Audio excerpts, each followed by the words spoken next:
আসসালামু আলাইকুম ওয়া রাহমাতুল্লাহি ওয়া বারাকাতুহু। নবী করিম সাল্লাল্লাহু আলাইহি ওয়াসাল্লাম হাদিস শরীফে বলছেন যে গাজওয়াতুল হিন্দ সংগঠিত হবে। এখানে মুসলিম এবং অমুসলিমদের মধ্যে যুদ্ধ হবে এবং মুসলমানগুলা জয়ী হবে। তো এই যে গাজওয়াতুল হিন্দ সম্পর্কে আমি একটা রিয়াকশন ভিডিও করতেছি। তো আমাদের যে ভারতের যে সাংবাদিক উনাকে আমরা যে নাম দিয়েছি হকার সাংবাদিক, তো ওই হকার সাংবাদিক গাজওয়াতুল হিন্দ সম্পর্কে কি বলতেছে ওই ভিডিওটা আজকে আমরা দেখব। তো চলুন আমি বেশি কথা বাড়াবো না, ওই ভিডিওটা দেখে আসি। এই মুহূর্তে আমি দেখানোর চেষ্টা করব যে এই যে ম্যাপ, সেই ম্যাপটা আসলে কি বোঝানোর চেষ্টা করছে একদম নির্দিষ্টভাবে। দেখুন, আগামী 1 মিনিট কোথাও যাবেন না। গাজওয়াতুল হিন্দ বা গাজওয়ায়ে হিন্দ ঠিক কি একবার দেখানোর চেষ্টা করব, ভালো করে দেখুন। গাজওয়াতুল হিন্দ কি? ইসলামের একটি ভবিষ্যৎবাণী। দীর্ঘদিন ধরে যারা ইসলাম চর্চা করেন তারা বলেন, এবং নির্দিষ্টভাবে বিভিন্ন জায়গায় লেখা আছে, এটা একটা ভবিষ্যৎবাণী, এটা হবে বলে যারা ধর্মপ্রাণ মানুষজন তারা বিশ্বাস করেন। যেভাবে হিন্দুরা বিশ্বাস করে কল্কি অবতার আসবে একদিন, বৃহত্তর ইসলামী রাজ কায়েম হবে এশিয়ায়, এটা মনে করা হয় এবং এটা বিভিন্ন গ্রন্থে তারা লেখেন।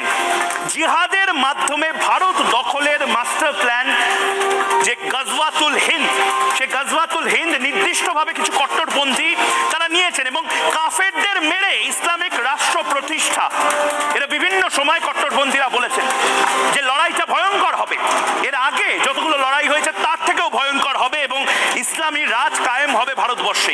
ভারত থেকে ইরান এক করে মোল্লাতন্ত্র কায়েমের মাস্টার প্ল্যান বানানোর চেষ্টা এই গাজওয়াতুল হিন্দ।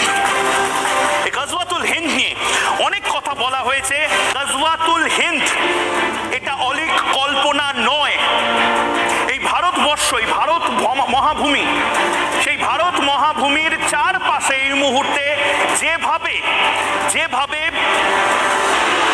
খোরাসান নির্দিষ্টভাবে তার যে কালো মেঘ, সেভাবে দেখেন, সকলে ভালো করে দেখেন, বিষয়টা বুঝার চেষ্টা করেন, উনি কি বলতেছে একটু বুঝেন, ভালো করে বুঝেন। লস্করে তৈবা এবং যারা মৌলবাদী রয়েছেন, ইসলামপন্থী যে সমস্ত কট্টরপন্থী রয়েছেন তাদের দখলে সেখান থেকে। আপনারা ভাবছেন যে কাঁটাতার দিয়ে সবটা আটকে দেবেন, প্রাচীর তুলে সবটা আটকে দেবেন, পারবেন না। ভারতবর্ষকে দুদিক থেকে গাজওয়াতুল হিন্দের অংশ বানানোর জন্য এটা হচ্ছে খোরাসান। এই খোরাসান যে মতবাদ, সেই মতবাদের একদম কেন্দ্রবিন্দু আফগানিস্তান, পাকিস্তান। এই নির্দিষ্টভাবে Afghanistan, Pakistan, Iraq, Turkmenistan, Uzbekistan, কিরগিস্তানের এই অঞ্চল, এখানে একা লড়াইটা করছে ইসরায়েল। এবং ইসরায়েল ভারতকে হয়তো সাহায্য করবে, কিন্তু ভারতকে নিজের লড়াইটা নিজে লড়তে হবে। এই ভারতের মহাভূমি, সেই ভারত মহাভূমিকে ইসলামিক রাষ্ট্র বানানোর প্ল্যান আজকে নয়। আপনারা হয়তো ভাবছেন যে 2024 সালে এখন নতুন একটা ফান্ডা নিয়ে ময়ূখ রঞ্জন ঘোষ চলে এসেছে, একদম না। গাজওয়াতুল হিন্দ বা গাজওয়ায়ে হিন্দ এটা আজ থেকে না, দীর্ঘদিন ধরে, এবং এইটা নির্দিষ্টভাবে টার্গেট করা হয়েছে। নর্থ ইন্ডিয়াতে পারছে না, টার্গেট করা হচ্ছে এই জায়গাটা, অর্থাৎ পশ্চিমবঙ্গ, টার্গেট করা হচ্ছে কেরালা, অন্ধ্রপ্রদেশ, টার্গেট করা হচ্ছে তামিলনাড়ুতে। কনভার্সন রেট আপনি দেখুন বিভিন্ন জায়গাতে। টার্গেট করা হচ্ছে উত্তরপ্রদেশে, যোগী আদিত্যনাথ একা রুখে দিচ্ছে। টার্গেট করা হয়েছিল আসামে হিমন্ত বিশ্ব শর্মা একা রুখে দিচ্ছেন। মমতা বন্দ্যোপাধ্যায় কি রুখে দেবেন না গাজওয়ায়ে হিন্দ, তার অংশ হতে দেবেন হিন্দুদের, হিন্দু মায়েদের, হিন্দু মেয়েদের যে কোনো মুহূর্তে কনভার্ট করে দেওয়ার যে মাস্টার প্ল্যান। কেন কনভার্ট করে দেওয়ার মাস্টার প্ল্যান? তার কারণ হিন্দু মেয়ে বা হিন্দু মহিলা, তাদেরকে যদি কনভার্ট করে দেওয়া যায়, তাদের থেকে যদি নতুন সন্তান প্রসব হয়, তাহলে সেই সন্তান অটোমেটিক্যালি হিন্দু হবে না। এটা তারা তাদের সোসাইটাল নিয়ম, অর্থাৎ সামাজিক নিয়ম বানিয়ে রেখে দিয়েছে। অর্থাৎ জনসংখ্যা যত বেশি বৃদ্ধি হবে, তার রেশন কার্ড তৈরি করে দেবে নেতারা, তার আধার কার্ড তৈরি করে দেবে। ভারতের পপুলেশন, আবারও বলছি, ভারতে এই মুহূর্তে হিন্দু জনসংখ্যা বেশি, কিন্তু সেটা কমে যেতে পারে। এবং এটা কিন্তু একটা মাস্টার প্ল্যান। সেই মাস্টার প্ল্যানটার নাম গাজওয়াতুল হিন্দ বা গাজওয়ায়ে হিন্দ। এটা তো কট্টরপন্থী বাংলাদেশিরাও জানেন, বাংলাদেশিরা জানেন, কিন্তু কলকাতার বাবুরা জানেন না। বাংলাদেশিরা জানেন, কিন্তু শিলিগুড়ির বাবুরা জানেন না।